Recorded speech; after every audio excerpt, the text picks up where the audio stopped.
Bramayugam, the age of madness, ഭ്രാന്തിന്റെ യുഗം. ഭൂതകാലത്തിനു ശേഷം രാഹുൽ സദാശിവൻ ഒരുക്കിയ ഹൊറർ ത്രില്ലർ പടമാണ് ബ്രഹ്മയുഗം.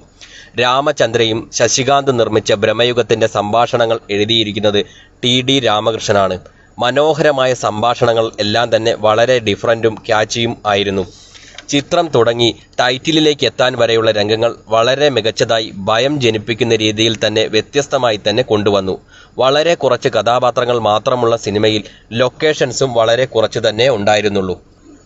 ബോറടിപ്പിക്കാതെ തന്നെ പോകുന്ന സിനിമ മുൻപോട്ട് പോകുമ്പോൾ ഭയം എന്ന ഫാക്ടർ മാറി കഥാപാത്രങ്ങൾ എങ്ങനെ സർവൈവ് ചെയ്യും എന്നൊരു ചിന്തയാണ് പിന്നീട് പ്രേക്ഷകനെ പിടിച്ചിരുത്തുന്നതെന്ന ഫീൽ ആണ് പേഴ്സണലി തോന്നിയത്.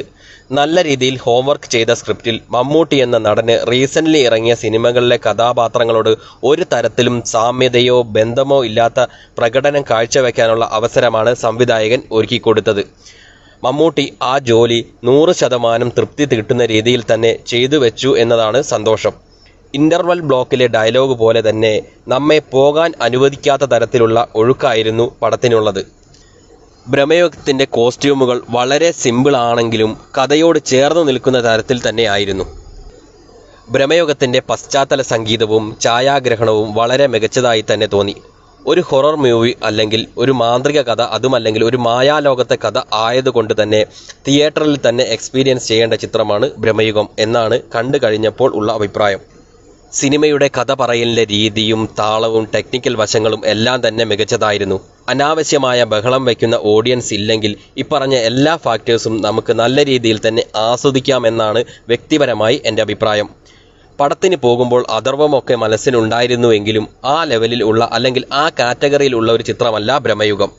മുൻകാലങ്ങളിൽ ഇറങ്ങിയ മുകുന്ദൻ ഉണ്ണി അസോസിയേറ്റ്സ്, നാത്താൻ കേസുകോട് ഒക്കെ പോലെ വലിയ സ്ക്രീനിന്റെ മൊത്തം ഭാഗത്തും വരാത്ത രീതിയിലാണ് ബ്രഹ്മയുഗം വെള്ളിത്തിരയിൽ കാണിക്കുന്നത്. ചിലയിടങ്ങളിൽ സിനിമ ആസ്വദിക്കുന്നതിനെ സ്ക്രീനിൽ അങ്ങനെ കാണിക്കുന്നത് നെഗറ്റീവായി എന്നെ ബാധിച്ചു. വളരെ പേഴ്സണലായി പിന്നെ എനിക്ക് എടുത്തു പറയാൻ അല്ലെങ്കിൽ സ്പെഷ്യലായി പറയാൻ ഉള്ളത് ഈ സിനിമ എന്തിന് ബ്ലാക്ക് ആൻഡ് വൈറ്റ് ആയി ഇറക്കി എന്നതിനെ കുറിച്ചാണ്. എന്ത് റീസൺ ആയാലും ബ്ലാക്ക് ആൻഡ് വൈറ്റ് ആയി വന്നത് ആസ്വാദനത്തിന്റെ രസച്ചരട് പൊട്ടിച്ചതായി തന്നെ പേഴ്സണലി തോന്നി.